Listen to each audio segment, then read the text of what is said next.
Vamos ver. E eis que sobre vós envio a promessa do meu Pai. Ficai, porém, na cidade de Jerusalém, até que do alto sejais revestidos de poder. Eu quero dizer que você tem total liberdade aqui essa noite para manifestar aquilo que você sente, para celebrar a presença de Jesus neste lugar. Eu quero dizer, você não veio para ver uma pessoa aqui. Não se trata de uma pessoa, se trata de Jesus. Nome sobre todo nome. Ei, se trata dele. Foi por isso que você veio. Você veio para ser impactado por uma palavra. E quem fala na igreja é Cristo. Amém? Então você tem liberdade. Você está num ambiente de liberdade. Não importa qual é a sua igreja, qual é a sua denominação. Aqui neste lugar nós vamos falar de Jesus. Então você tem liberdade de celebrar o Senhor Jesus aí onde você estiver. Amém? Você não precisa ter vergonha de quem está do seu lado. Você não precisa se sentir constrangido. Se sinta em casa. Amém? Feche os teus olhos. Pai, no nome de Jesus, sobre essa palavra nós vamos caminhar neste lugar, Jesus. Nós queremos ouvir a Tua voz.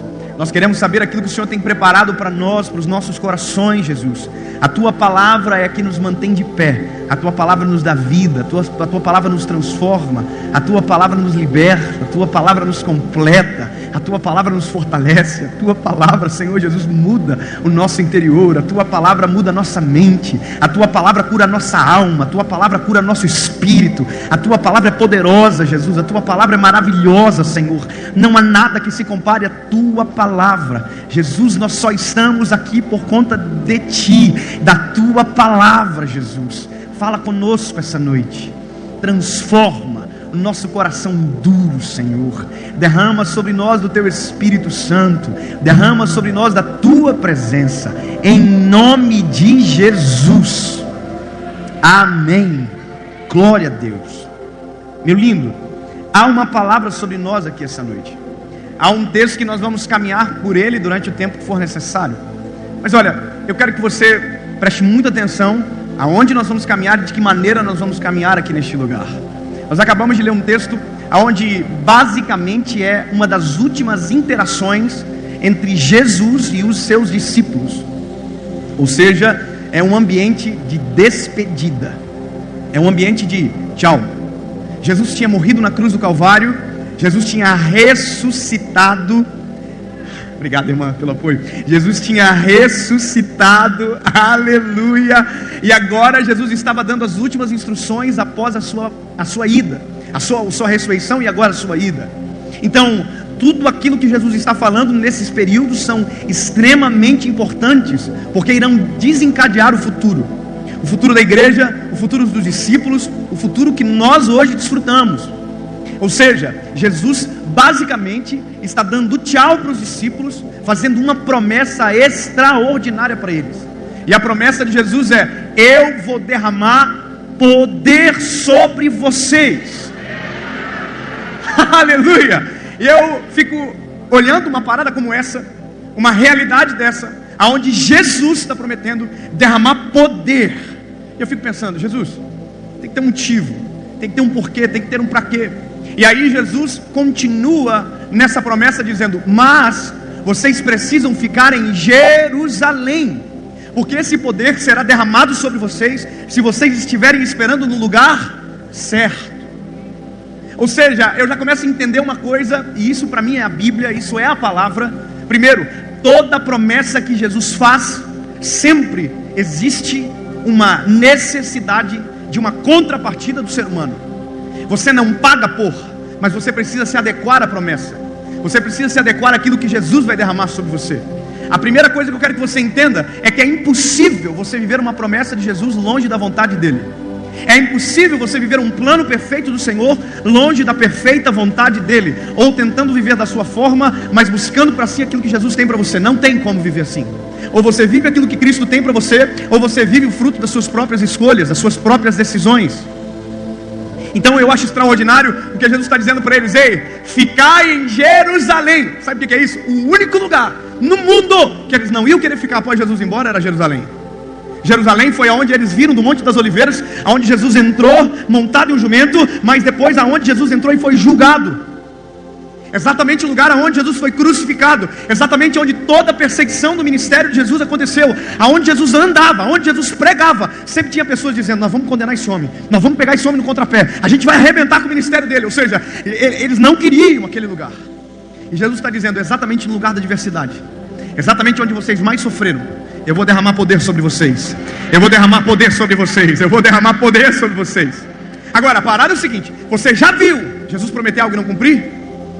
Não. Porque Jesus, quando promete, cumpre. Agora tem um negócio: Ele promete, cumpre. Agora, se você tiver audição para corresponder àquilo que é a necessidade. Sabe, nós somos uma geração, e quando eu digo geração, não estou falando de jovem, estou falando da igreja, que somos sobrecarregados de promessas extraordinárias de Jesus sobre nós. Nós temos muitas promessas.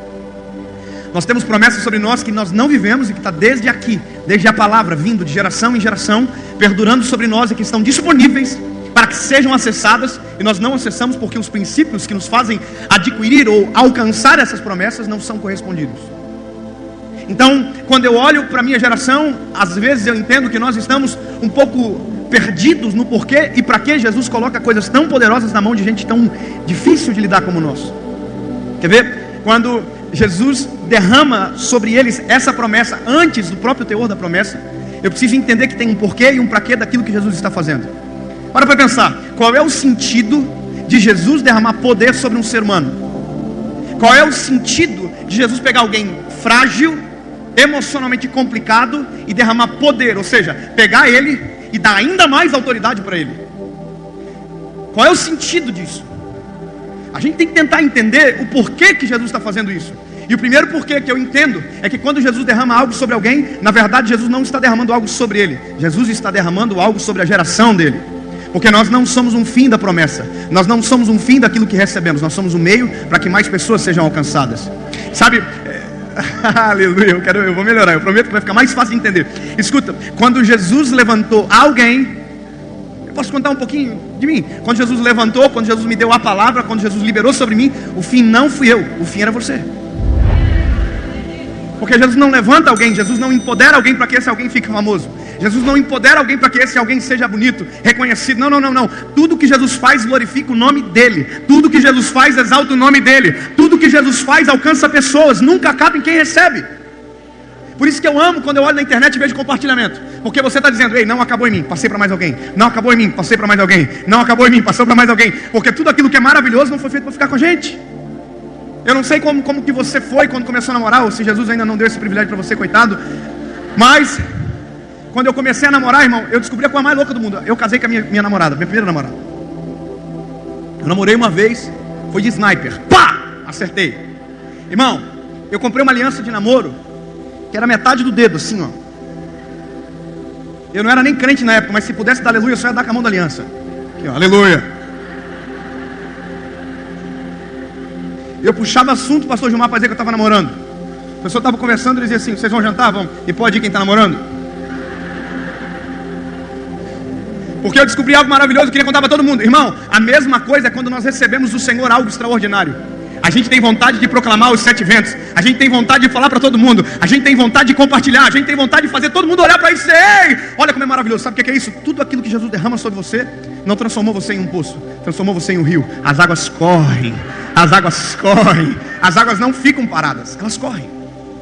Então eu começo a entender que no dia que Jesus derramaria poder sobre aqueles discípulos, na verdade Jesus estava derramando poder sobre nós. No dia que aconteceu Atos dos Apóstolos capítulo 2, foram eles que receberam, mas nós também fomos impactados 2019 anos depois. Ainda está chegando na gente, ainda está alcançando a gente, porque alguém que recebeu não guardou, não escondeu. Primeira coisa que eu entendo, o porquê? O porquê? É porque Jesus queria deixar uma marca eterna. Jesus escreveu algum livro? Vou coçando para dizer que foi a Bíblia. Não, Jesus não escreveu a Bíblia não, irmão. Quem escreveu a Bíblia foi homens, inspirado pelo Espírito Santo. Não foi Jesus que escreveu. Jesus escreveu algum manual, 7 passos, 12 motivos para não esquecer. Não, Jesus não escreveu nada. Mas Jesus escolheu homens isso aqui é extraordinário, que não reteram aquilo que ele entregou durante 3 anos e meio. Jesus não escreveu nada, mas marcou a eternidade em quem andou junto com ele. A Bíblia diz que todo mundo que Jesus curou, Jesus dizia: ei, não conta para ninguém. A pessoa fazia assim: Conta nada não. Aí a pessoa sai aqui, ó. Eu não vou contar nada não. Gente! Um homem que está andando em Jerusalém. Ele cura, ele transforma, ele liberta. Eu vi ele fazer. Aí todo mundo ia atrás dele. Aleluia! Porque não dá para esconder. Não dá para esconder. Meu lindo, eu tenho pavor de crente disfarçado. Crente é bocudo. Vou melhorar. Crente não tem vergonha de mostrar no que ele crê, no que ele acredita, no que transformou ele, no que libertou ele, no que mudou ele. Irmão, eu vou contar para você, irmão. O bom de ser crente, o bom de servir a Jesus, é que tem combustível na nossa veia. Você pode ver que tem. Não, é que eu vou chegar lá, é que eu não posso pular os passos de Jesus. Eu tenho uma mensagem. Eu sou muito ansioso. Me ajuda, Jesus, a melhorar. Sozinho eu não consigo mais. Dá um hino isso, né? Olha aqui. Se eu entendo por quê, eu preciso saber para quê também. Isso é maravilhoso. Eu quero que você resgate uma memória rápida aqui. Jesus, antes de fazer qualquer milagre, escolheu gente para andar com ele. O que Jesus estava dizendo? Eu não vou fazer nada sem que ninguém veja. Eu não vou fazer nada sozinho. Eu quero que tenha pessoas junto comigo vendo o que eu fiz. Então imagina, Jesus antes de fazer milagre, começou a escolher discípulos. Pedro, João, por aí vai. A Bíblia vai dizer que esses 12 homens andaram com Jesus durante 3 anos e meio. Você já imaginou que loucura? Eu sei que a Bíblia diz, bem-aventurados sois aqueles... Não, felizes, como é que está escrito? Felizes são aqueles que não viram, creram. Bem-aventurados são, eu esqueci. Acho que é esse aqui. Jesus resolve minha mente. Bem-aventurados são os que não viram e creram. A Bíblia está dizendo o seguinte, ó, mais feliz é aquele que não viu e conseguiu crer. Eu concordo, a Bíblia tem que falar que é verdade, né? Mas eu tenho uma vontade de ver. Já pensou? Se a gente estivesse lá, David, o que você quer escolher? Nascer em 2019? Não é nascer não, que eu não nasci em 2019, nasci em 90. Mas você quer nascer naquela geração ou quer nascer na geração de Jesus? Levar pau por conta dele. Mas vê ele. Eu falei, sou ansioso demais, quero nascer antes. Pensou poder ver? Já pensou a experiência de Pedro, que sentava para ouvir Jesus? Já preparou a experiência de João, que colocava a cabeça no peito de Jesus e eu via a batida do coração dele? Aí você vai dizer, pastor, então você não é satisfeito? Claro que eu sou, menino, mas eu sou satisfeito por uma promessa que é maior. Sabe qual é? Um dia. Isso é maravilhoso. Um dia, tudo aquilo que foi por fé será por vista. A Bíblia vai dizer que eu tenho um pai que está preparando a minha casa e que está vindo me buscar. Não, você não entendeu. Eu vou dizer de novo, é para você essa promessa. Jesus está preparando a nossa casa. Ele diz, eu vou vos preparar um lugar, mas Ele voltará para nos buscar. Sabe, eu sempre sonhei dizer o que eu vou dizer agora para você. Esses dias eu fui em Jerusalém. Vou dizer de novo para que você entenda. Esses dias eu fui em Jerusalém, que é super normal. Irmão, eu ganhei a viagem. Pensa, pobre, feliz, lá no meio. Irmão, eu fui em Jerusalém. Falei para você já, eu estava em Jerusalém, que era lá na Ásia. Fica em Israel, olha que coisa. E eu estava lá, em Jerusalém. Lá em Jerusalém, eu fui num lugar chamado Monte das Oliveiras, só para você entender que loucura. Aí o guia falou assim para nós, tá vendo o Monte das Oliveiras? Tá vendo lá os muros de Jerusalém? Aí eu falei, tô vendo, o que tem? Falou, a 10 metros para trás tem um portão que está soterrado, e que foi o portão que Jesus entrou montado em um jumento. Aí eu estou aqui, ó. Aí o guia falou assim, um dia esse portão será aberto novamente. Ó, os crentes do manto, eu já aqui, ei, fala tudo. Ele falou assim, um dia esse portão será aberto novamente e a igreja entrará em Jerusalém com ele. Ei, é a promessa. Nós vamos viver agora, porque eu estou dizendo isso para você, porque eles tiveram tudo isso com Jesus. Acabou o vinho, traz água. Acabou a comida, traz pão e peixe. O mar, tempestade, eu acalmo. Ele fazia tudo, irmão. Ele pregando, Jesus pregava sobre o amor. O que era isso? Era o amor pregando sobre o amor. Ele pregava sobre a esperança, era a esperança pregando sobre a esperança. Aleluia. Ele pregava sobre a graça, era a graça pregando sobre a graça. Oh, aleluia. Ele pregava tudo que na verdade ele era a palavra. Ele é a palavra. Então eles viram tudo isso. E de repente, Jesus olhou para ele e disse, em meu nome, vocês vão fazer obras maiores do que essas. Opa, peraí. Isso também é uma promessa que Jesus fez anterior a essa que eu disse para você. Peraí, Jesus está dizendo para eles o seguinte, olha, em meu nome, tudo que vocês viram, vocês vão fazer obras ainda maiores. Aleluia, porque não é você. Já imaginou se nós estamos lá, irmão? Ele fala assim, que? Vai fazer não. Eu não tenho coragem de andar sobre as águas igual o senhor, não. Sair no meio da tempestade, andar sobre as águas, eu estou maluco? Não vou fazer. Eu cuspir na mão e curar os olhos dos outros. Aí Jesus dizia, é maior do que isso. Vocês vão fazer mais do que isso. Em meu nome, vocês vão fazer mais do que isso. Aí, irmão, agora eu entendo porque Jesus estava dizendo que eles precisavam de poder. Porque ninguém vive nada extraordinário se não for pelo poder do Espírito Santo. Deixa eu melhorar isso para você. Não é o quanto você sabe. Não é o quanto você pensa que domina. Não é o quanto você tem de talento. Não é o quanto de técnica você tem. É o quanto de cheio do Espírito Santo você é. O que muda a vida da gente não é o quanto a gente sabe, irmão. É o quanto a gente recebe dele. Quem determina o tempo, as estações é o Senhor. Está cheio de gente tentando fazer tudo sem aquilo que é tudo dentro dele. Você já viu alguém tentando pregar o Evangelho sem a graça do Espírito Santo? Você já viu? A pessoa sabe teologia, escatologia, meteorologia, sabe tudo, mas não sabe nada. Porque fala sobre o autor da obra, mas não tem vida com o autor da obra. Então não adianta nada, meu lindo. Eu não sei você, mas eu tenho essa experiência de ver gente extremamente inteligente falando, refalando, desfalando, e não acontecer nada. E subir alguém extremamente simples para falar, abrir a boca e o poder de Jesus descer na igreja e todo mundo dizer, oh, aleluia! Porque isso é o Espírito Santo de Deus. Então Jesus está dizendo para eles, ei, vocês me viram fazer, mas daqui a pouco quem vai fazer vai ser vocês. Era como se Jesus estivesse dizendo para eles o seguinte, olha, vocês estão andando com o poder de fora para dentro, mas mediante a promessa, vocês vão aprender a andar com o poder de dentro para fora. Aleluia. Ei, vocês andaram 3 anos e meio com o poder caminhando no lado de vocês, mas vocês vão aprender a andar com o poder correndo na veia de vocês, batendo no coração de vocês, dentro de vocês. Então agora eu começo a entender.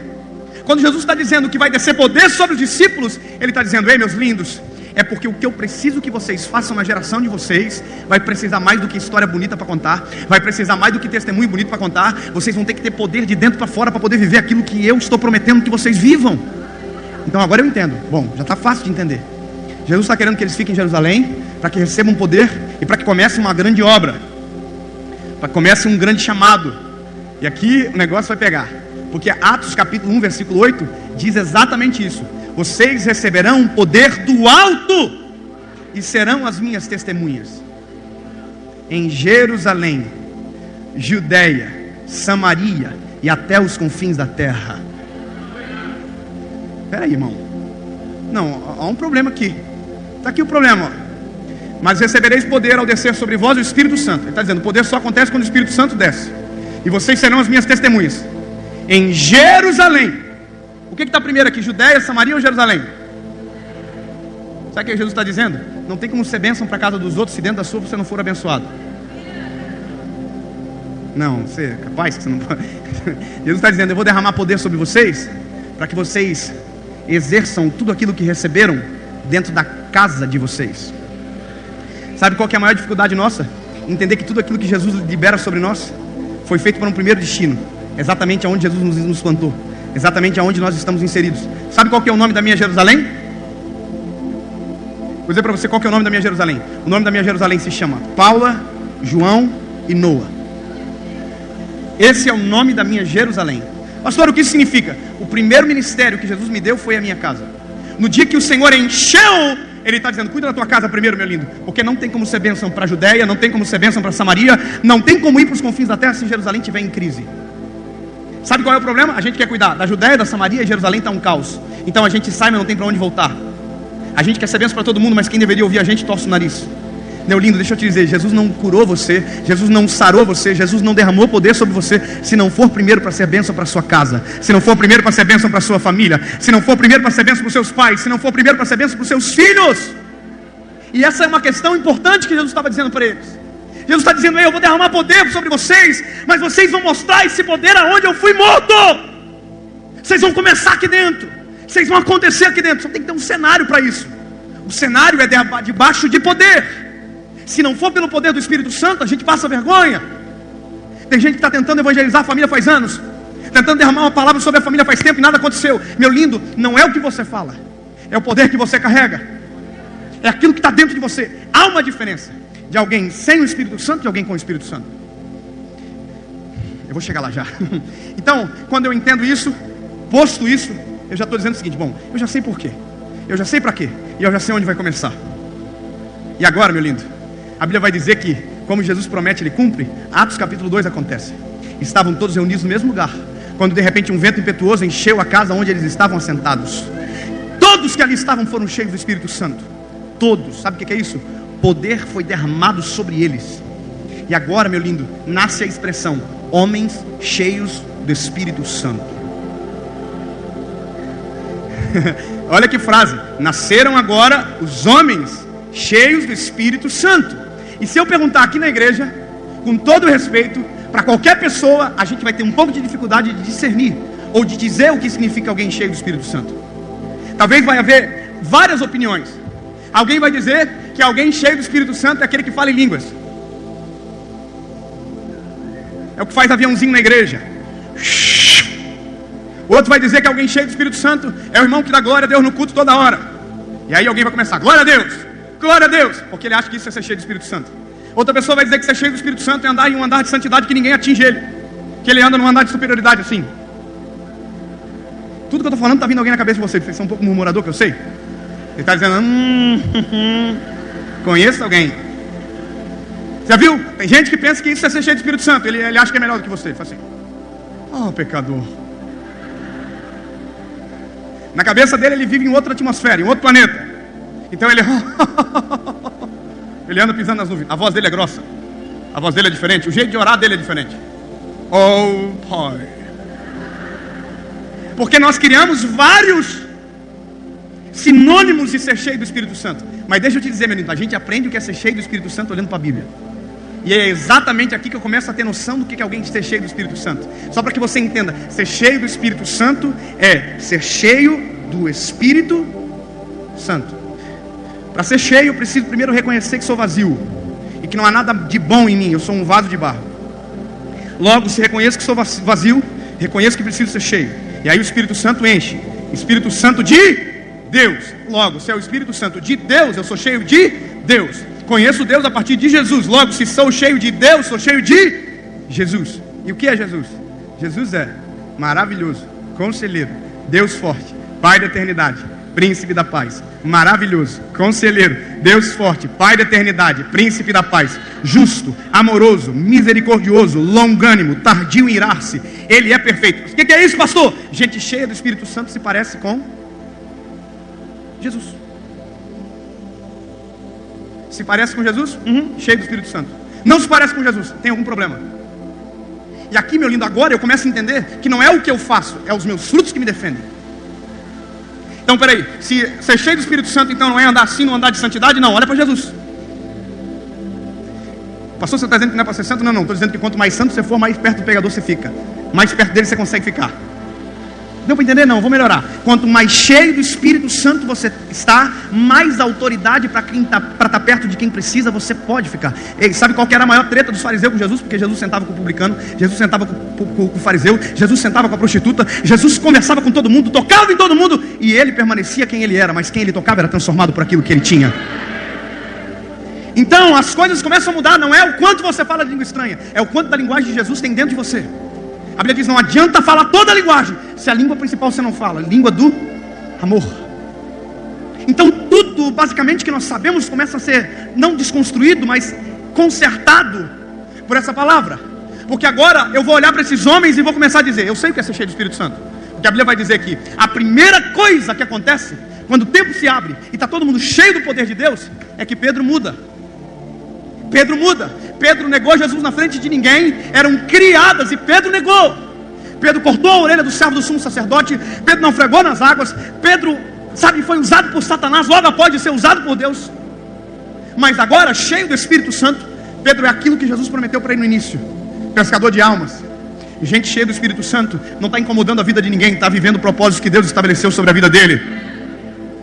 A Bíblia vai dizer, isso aqui eu acho maravilhoso, irmão. O Pedro sai para fora, irmão, com sangue nos olhos. Está todo mundo dizendo que quem está dentro do templo está cheio de mosto, está embriagado. Pedro sai para fora e diz: ei, tem ninguém embriagado aqui não? O que está acontecendo aqui é aquilo que o profeta Joel profetizou. Aleluia. É aquilo que ele falou para nós. O Espírito Santo desceu. E aí a Bíblia vai dizer que o Pedro prega a palavra. E 3.000 almas reconhecem Cristo como Salvador naquele dia. Gente cheia do Espírito Santo não se defende. Gente cheia do Espírito Santo, fruto justifica. Gente cheia do Espírito Santo não está tentando convencer ninguém. Aquilo que ele faz está cantando mais alto, pregando mais alto do que ele. E essa é a coisa mais extraordinária. Eu sei que você sabe, porque você provavelmente ou é um ou já sentou com alguém. Você já sentou com alguém cheio do Espírito Santo? Você já viveu isso? Irmão, é a melhor coisa da vida. Andar com gente cheia do Espírito Santo é a melhor coisa da vida. Se a gente pudesse se cercar só de gente que carrega a presença, a gente não precisava de mais nada na vida. Era só viver e esperar Jesus voltar para buscar. Porque não tem nada melhor. Irmão, esses dias eu tive uma experiência muito legal. Eu peguei um voo com um homem cheio do Espírito Santo que sentou do meu lado. Irmão, eu detesto falar no avião. Se eu pudesse dormir e acordar dentro da igreja pregando, seria um sonho. Porque viajar cansa demais. Ainda mais quando você faz isso todo dia, basicamente. Aí eu cheguei aqui no avião, já preparado para dormir com o olhinho quase fechando. Ele falou: oi, tudo bem? Eu falei: tudo bem, irmão? Ele falou: você é o quê? Eu falei: pastor. O senhor é o quê? Ele: pastor também. Eu falei: paz do Senhor, irmão. Vamos dormir agora então, preparados? Só que o homem tinha um negócio nele, tinha uma presença nele, tinha uma graça nele, tinha uma coisa que eu não resisti, irmão. Eu falei assim: o senhor é pastor aonde? Sabe quando você desarma? Mas você é pastor aonde? Ele falou onde era pastor. Irmão, nós entramos num assunto e o homem começou a falar de oração. Irmão, sabe qual que é a minha loucura naquele momento? Se eu pudesse correr lá no piloto e dizer: pousa em qualquer lugar, que eu preciso descer do avião e dobrar o joelho porque eu estou morrendo de vergonha, que eu preciso me converter. Eu sou desviado. Eu não sou pastor nada. Sabe o que é isso? Gente cheia do Espírito Santo, quando você senta com ela, não é que você se sente inferior, é que você sente vontade de melhorar. Você sente vontade de ser mais crente. Você sente vontade de ser mais cheio do Espírito Santo. Você sente vontade de buscar mais a presença de Jesus. Ei, gente cheia do Espírito Santo te leva para mais perto de Jesus. Sabe, essa é diferente de quem não é cheio do Espírito Santo. Quem não é cheio do Espírito Santo é pesado, te coloca para baixo, te humilha, te faz sentir mal. Gente cheia do Espírito Santo está num nível de santidade absurda, mas quando ele está perto de você, você está assim: oh, eu preciso do que você tem. E aí o gente cheio do Espírito Santo não esconde, compartilha. Irmão, eu sou pregador, mas naquele voo eu não preguei nada. Sabe o que? E ele começou a falar um texto, eu me lembro como se fosse hoje, Cantares de Salomão, capítulo 3, eu acho, versículo 2. E ele como é que fala? Declamou o texto. Quando ele estava falando, eu estou aqui dentro da minha cabeça assim já: meu Deus do céu, que texto top para pregar. Aí ele olhou para mim e falou assim: sabe qual que é o problema da gente que é pregador? Eu falei: qual? Tudo que a gente ouve a gente quer pregar. Eu falei para ele: nossa, quem é assim, né? Que absurdo. Ele falou para mim: David, sabe o que a gente tem que aprender? Que quando Deus dá algo para nós, antes de a gente tentar fazer o outro viver, a gente tem que viver a realidade daquilo que a gente está pregando. Eu falei: é verdade? Ele falou: mais. Irmão, aí, eu vou encurtar a conversa. Gente cheia do Espírito Santo se parece tanto com Jesus que é gostoso de estar perto, como se estivesse perto de Jesus. Quando o voo acabou, eu falei: irmão, dá o teu telefone. Gente cheia do Espírito Santo é bom de estar perto. Gente cheia do Espírito Santo é maravilhoso porque ele transforma você. E quando Jesus estava enchendo os discípulos, Jesus estava tornando eles irresistíveis. Jesus estava tornando eles poderosos para pregar a palavra. A Bíblia vai dizer que estava tanto poder que a sombra de Pedro agora curava. Tinha tanto poder que o povo começava a andar em volta deles igual andava em volta de Jesus, porque eles queriam o que esses homens tinham. E eles estavam cheios do Espírito Santo. Agora o maior equilíbrio começa agora, porque cheio do Espírito Santo eu começo a trabalhar. Sem o Espírito Santo de Deus não começa.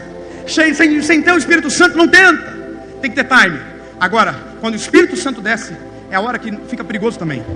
Tem muita gente que quando recebe o Espírito Santo quer ser bênção para todo mundo, mas esquece de Jerusalém. Lembra que eu falei para você agora há pouco?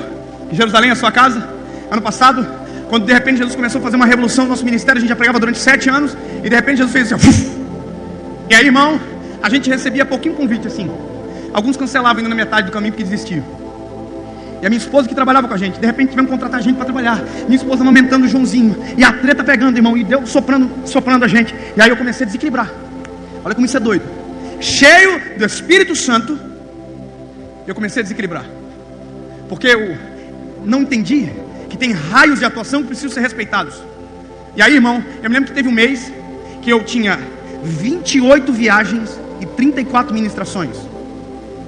E quando eu olhei essa agenda, irmão, coisa de ser humano, eu olhei e falei assim, Deus está honrando esse menino aí, hein? Forte. Pregava em lugar nenhum, agora está pregando o Brasil todo, ó. E comecei a viajar, irmão. Viajei 1 dia, 2 dias, 3 dias, 4 dias. Quando deu o 15º dia, eu estava dentro do hotel em depressão, morrendo de vontade de chorar. E ainda, para acabar com tudo, minha esposa pega e me manda uma foto da boquinha do meu neném que tinha nascido um dentinho. Eu falei, o que eu me tornei? Me tornei um pastor de uma multidão e estou perdendo o pastoreio da minha casa. Irmão, liguei para minha esposa e falei assim, dá um jeito de cancelar a agenda, preciso voltar para casa urgente. Ela falou, mas vai voltar por quê? Fala que eu estou doente, conta uma história aí. Ué, mentir, irmão, fazer o quê? Aí depois eu pedi perdão. Mas eu tinha que voltar para casa, irmão. Só que olha a loucura, eu voltei para casa e dormi 17 horas a fio.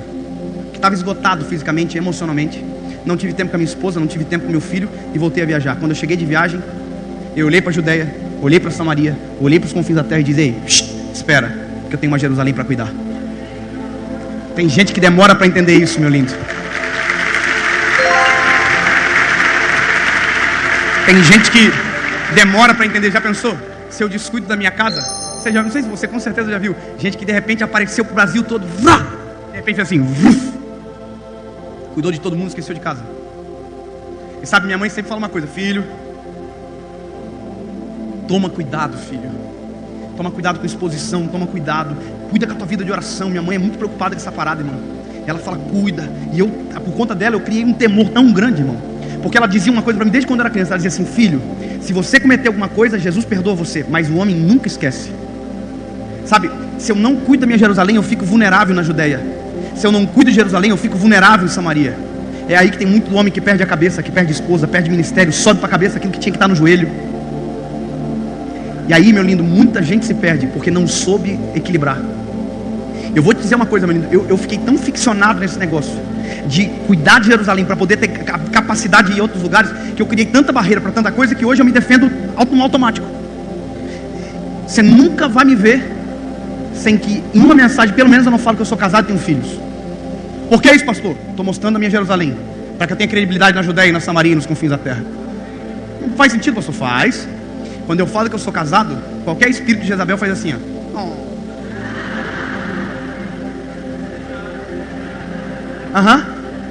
Estou defendendo longevidade do ministério. Eu não quero pregar 2 anos. Eu não quero pregar em 1 ano. Eu não quero pregar 5 anos. Eu quero pregar até que a vida vá embora e a eternidade se apresente.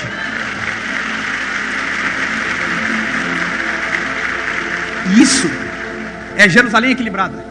Sabe, é você entendendo que quando o Espírito Santo te capacita, quando o Espírito Santo enche você, você tem que começar a olhar para sua casa com um olhar diferente. Se você não é casado, você tem que estar olhando para os seus pais com um olhar diferente. Você tem que olhar com honra, com diferença, com distinção. Ei, gente, acabei de dizer para você, gente cheia do Espírito Santo, todo mundo nota. Imagina você saindo daqui cheio do poder do Espírito Santo de Deus, indo para sua casa e tratando seus pais totalmente diferente. Já pensou você sair daqui cheio do poder de Deus e dentro da empresa sendo totalmente diferente daquilo que talvez todo mundo é? Daqui de repente está todo mundo olhando para você dizendo, meu Deus, o que tem? Esse menino. Aí eu quero dizer uma coisa para você. Quando alguém te perguntar, aponta para ele. Aponta para Jesus, aponta para ele. Ei, Jesus só dá fama para que a gente aponte para ele, porque a glória é dele, a honra é dele, o poder é dele. É isso que Jesus enche. Jesus enche você para que você aponte para ele.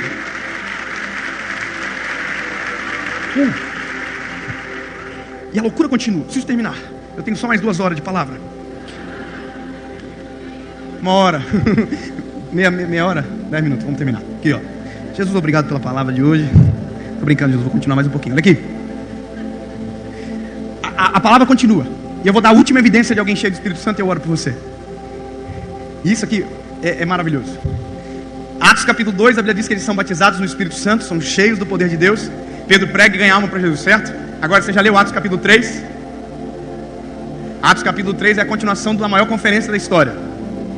Atos capítulo 3 é Pedro e João subiam juntos para o templo, na hora da oração, a 9ª. Entendi, pastor. Isso aqui está carregado de sinônimo. Olha só que texto lindo. Pedro e João subiam juntos ao templo, a hora da oração, a 9ª.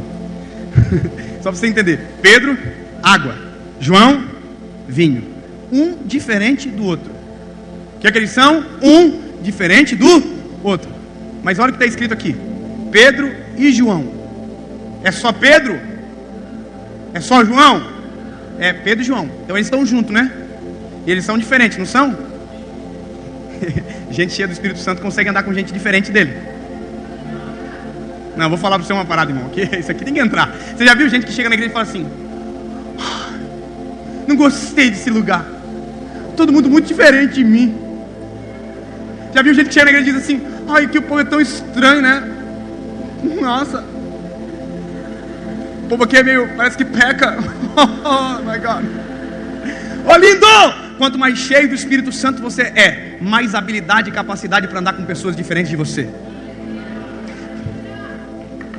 Sabe qual é o nome disso? Igreja. Gente cheia do Espírito Santo consegue viver no ambiente de igreja. Desigrejado detesta a igreja, porque desigrejado é gente que vive na ausência do Espírito Santo. Agora, gente cheia do Espírito Santo é apaixonado pela igreja, ama a igreja, sabe que precisa da igreja, porque a igreja faz ele caminhar para perto de Jesus.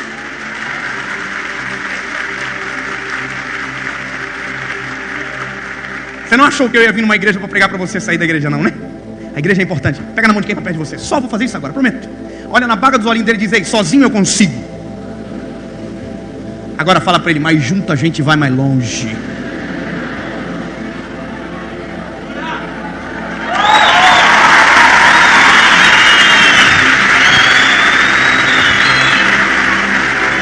Pastor, e aí? É que tem mais sinônimo que eles estão cheios da presença do Espírito Santo. Oh, aleluia. Por isso que eu amo essa palavra, irmão, porque tem mais coisa aqui, ó. É pequenininho. Deus do céu. É porque a Bíblia vai dizer que eles estão indo para o tempo na hora da oração. O que significa, pastor? Tem gente que só vem na conferência, tem gente que só aparece no evento e depois some. Vou te dizer uma coisa: é bom ser cheio, mas a melhor coisa da vida é transbordar. Eles acabaram de viver a maior conferência da história. Já parou para pensar? Que eles viveram a maior conferência da história. Eles estão num lugar, o Espírito Santo desce, batiza todo mundo. Pensa o manto do Revestrez do Jeová. Só que chaca. O pau pegou, todo mundo se entendeu. A porta do templo se abriu. Teve pregação do evangelho, teve apelo. 3.000 almas aceitou Jesus. Qual foi a última conferência que você foi que aconteceu isso? Deixa eu te dizer, tem gente que não viveu, mas se vivesse, ia dizer assim: ai, estou tão cheio, só volto ano que vem. Ai, é tanta presença que eu não preciso por uns 2 anos mais. Estou saturado. Não, irmão, quanto mais cheio do Espírito Santo você for, mais do Espírito Santo você quer. Gente cheia do Espírito Santo é incansável pela presença. Gente cheia do Espírito Santo é apaixonado pela presença. Gente cheia do Espírito Santo, ele busca incansavelmente. Orai sem cessar. Em todo tempo ele está conectado, irmão. As pessoas acham que... Tem gente que acha que a gente finge quando chora. Sabia disso? Irmão, eu não choro só quando eu estou na internet. Eu choro na vida. Porque eu sou assim, vou fazer o quê? Eu não queria chorar. Uma vez eu falei para Jesus: Jesus, eu não quero mais chorar quando eu estou pregando. Eu quero ser aquele pregador sério. Sério, a minha maior crise de identidade foi quando eu olhei eu pregando num vídeo e vi que não era nada com aquilo que eu gostava de ouvir pregar. Foi a minha maior crise. Eu tentava imitar todo mundo, irmão. Quando eu comecei a pregar, eu era o Lucinho Barreto. Eu ri igual ele, era insuportável. Não o Lucinho, eu tentando imitar o Lucinho. Mas daí, irmão, deixa eu te dizer uma coisa: como o segredo não é a gente, é o Espírito Santo que é derramado, eu comecei a entender. E eu vou te falar, irmão, a vida com Jesus é vibrante. A vida com Jesus é deliciosa. A vida com Jesus é extraordinária. Quanto mais cheio do Espírito Santo você for, melhor. Pode te dar um conselho? Experimenta antes de sair de casa. Um conselho básico para você viver isso aqui. Antes de sair de casa, pega a Bíblia. Você tem Bíblia em casa? Pega ela. Eu vou ler um texto bíblico. Aí você pega ela, vai Provérbios. Começa em Provérbios, você tem um pouco de sabedoria. Depois vai um pouco no Evangelho, você vê um pouco de Jesus. Aí você lê assim, um capítulo de Provérbios. É 31 capítulos, você lê um por dia, tá bom. Aí lê um capítulo. Glória a Deus. Aí pega e vai para os Evangelhos. Você vai ver João Milagre, Jesus, você vai ficar animado. Aí antes de sair de casa, dobra o joelhinho. Dobra o joelho assim, para orar 5 minutos, se prepara para ficar 20. Não tenta fingir. Seja você. Jesus, eu sou ruim. Ah, se não fosse o Senhor, Jesus. Senhor, minha vida está difícil, mas o Senhor dá para melhorar. Eu te agradeço pelo que tenho. Faz isso e sai de casa. Irmão do céu, você sai com sangue nos olhos. As pessoas te enxergam diferente. Irmão, é maravilhoso. Você está só com um pouquinho de combustível, mas já é extraordinário. Agora imagina uma vida consagrada ao Pai. Imagina viver isso sobrecarregado. Sabe o que eu estou dizendo para você? É que quando você é cheio do Espírito Santo, isso não se torna um castigo, isso se torna uma necessidade. Isso é maravilhoso. Eu poderia contar um monte de história, mas eu tenho que terminar aqui essa parada, irmão. Porque eu estou olhando para o Pedro e João, eles têm que sair para vir para cá, porque tem um coxo sentado na porta. Preciso terminar a história. Então, meu lindo, gente cheia do Espírito Santo acontece na vida, tem negócio diferente. Aí eu olho para o Pedro e João, vindo para o templo na hora da oração, estão indo orar, ou estão dizendo, a gente viveu, mas quer mais. E aí a Bíblia vai dizer que na porta do templo tem um coxo. Ô Giovanni, você pode me ajudar? Vem cá, Giovanni. Já vem com cara de coxo já, triste. Vem, Gil. Você pode me ajudar? Já tá aqui, né? Tarde demais. Ó, você vai ser o coxo, tá? Você senta aqui, por gentileza. Senta aí. Vou explicar um detalhe. Você tem que estar triste, então pode ter sorrisinho no rosto. Vira um pouquinho pra igreja aqui, ó. Ó, aqui pra cá. Você vai estar com a mão assim. E quando eu chegar aqui, você vai dizer: dá mais esmola, por favor. Qual é a frase? Top. Vem cá, Jackson. Tu vai ser o João. Um João mais rechonchudo.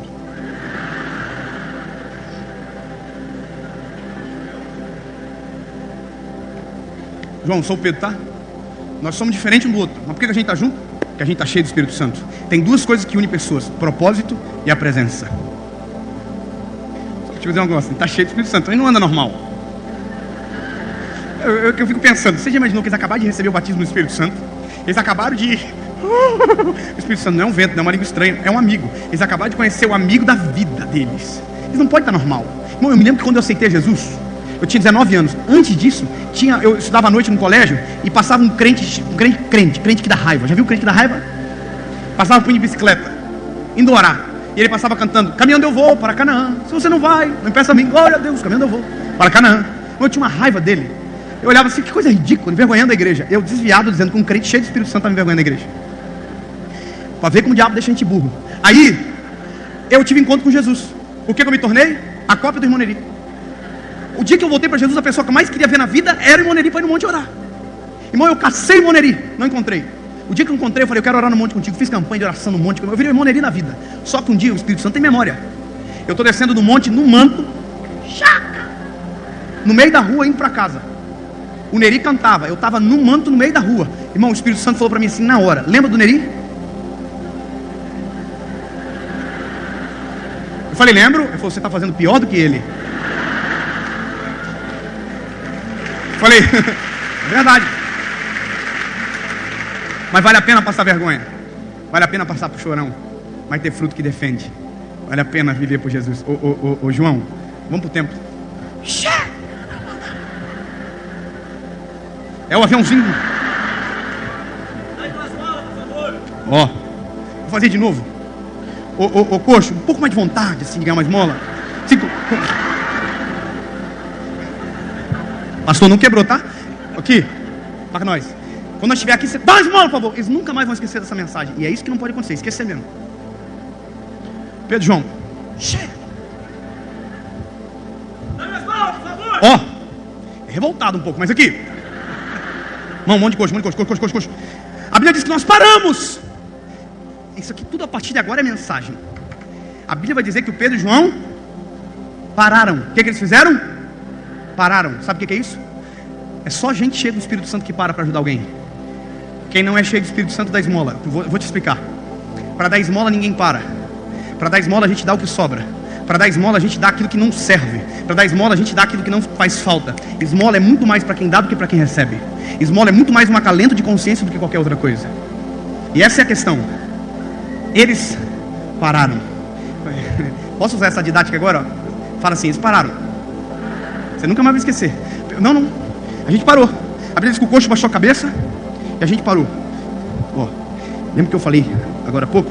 Tem gente que pensa que a gente cheia do Espírito Santo é gente que passa de largo. Gente cheia do Espírito Santo não passa de largo por ninguém. Gente cheia do Espírito Santo tem olhar empático, clínico. Aí a Bíblia vai dizer que o Pedro e o João olharam para o coxo e falaram assim: olha para nós. Olha para nós.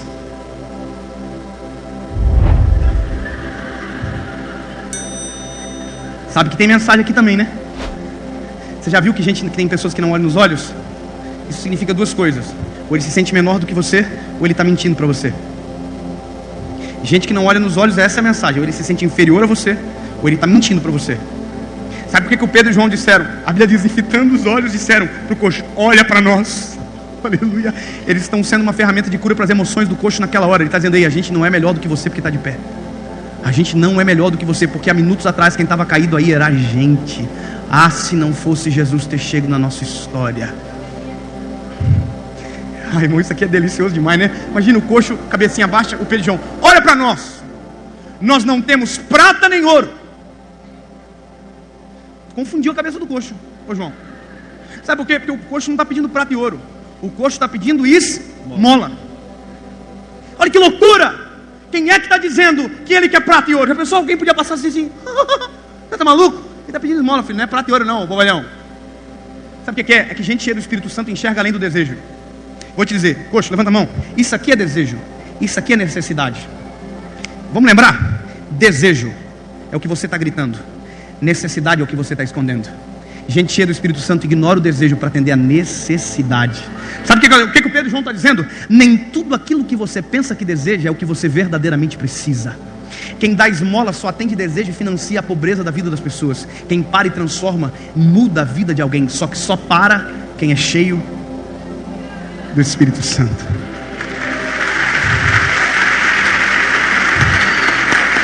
Vamos continuar. Tem coisa arada aqui, irmão. Olha para nós, coxo. Fala para ele, não temos prata nenhuma. Nós não temos prata e nem ouro. Mas o que temos, te damos. Mas o que temos, te damos. Opa, peraí, tem mensagem aqui. O que? Temos. Ninguém dá daquilo que não tem. Ninguém vende aquilo que não compra. Sabe o que é isso? Quando a gente é cheio do Espírito Santo, a gente tem direito de dar. Lembra que eu falei, você não é um poço, você é um rio. Por isso que gente cheia do Espírito Santo tem que andar transbordando. Porque quanto mais a gente tem, mais quem está perto da gente é abençoado por aquilo que a gente carrega. Ei, o que nós temos, te damos. Normalmente alguém vai dizer, o que nós temos a gente guarda. O que nós temos, te damos. Fala para ele, levanta e anda. Levanta e anda. Não levanta. Vou fazer de novo, porque tem que treinar. Cá pra nós é Globo, irmão. Aqui é Globo. Isso aí. Globo crente. Nós não temos prata e nem ouro, mas o que nós temos, te damos. Em nome de Jesus, levanta e anda. Não levanta, tá?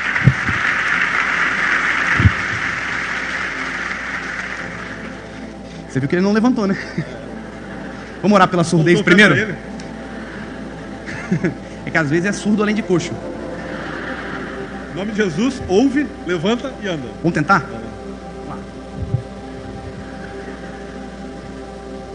Dá-me mais bola, por favor. Paramos, baixou a cabeça. A gente disse, olha para nós. Nós não temos prato nenhum, mas estamos te dando. Levanta e anda. Não, foi aqui. Está surdo, cura a surdez dele, Jesus. Não. Mas o problema é você. Você não está em pecado, não? Já viu que a gente terceiriza quando não dá certo, a gente tenta colocar a culpa no outro, né? É que o problema é isso aqui, ó. É didático isso aqui. O coxo não tem problema, não. O problema é a gente que não está fazendo certo. Sabe, a nossa geração está ficando só na palavra e não está indo até o final da Bíblia. A Bíblia não deixa a gente só na palavra, ó. João capítulo 3, verso 16. Porque Deus amou o mundo que deu. Amou tanto que fez algo. A gente não fica só na palavra se a gente segue Jesus. Está cheio de gente dizendo, Jesus ama você. E aí? Já sabia, e aí? Ai, Jesus te abençoe. E aí? O cara que chega no velório e diz, Deus sabe de tudo. E aí, o morto levantou? Irmão, não é o que você fala, é o que você faz. Gente cheia do Espírito Santo não é bom de fala. Gente cheia do Espírito Santo tem obras. Tem mais, irmão. Por isso que eu amo a palavra, porque a Bíblia, quando dá a nossa versão do amor, em 1 João capítulo 3, verso 18, a Bíblia vai dizer, filhos, não ameis só com palavras, mas com gestos e atitudes. A palavra diz, não, vamos ficar aqui já para nós importar. A gente só tem mais 2 horas aqui. O quê? A Bíblia vai dizer que o Pedro e João, após falar para o coxo levantar, a gente pegou a mão do coxo pela mão direita. Tá aí o detalhe. Se a gente só fala levanta e anda, aí posso dizer, o coxo nunca andou. Como que alguém que nunca andou levanta e fala assim, olha, nunca andou. Então a Bíblia vai dizer que a gente pega ele pela mão direita, levanta e aguenta. Isso tem que pagar preço, irmão. Por isso que eu digo, gente cheia do Espírito Santo tem que ter paciência. Porque a gente não só dá uma enxaguada, a gente lava e seca. A gente faz o trabalho completo. A gente não anda na metade da caminhada. E outra coisa, o Pedro e João estão vindo para o templo para orar, mas a Bíblia diz que a vida do Pedro e João não aconteceram no destino.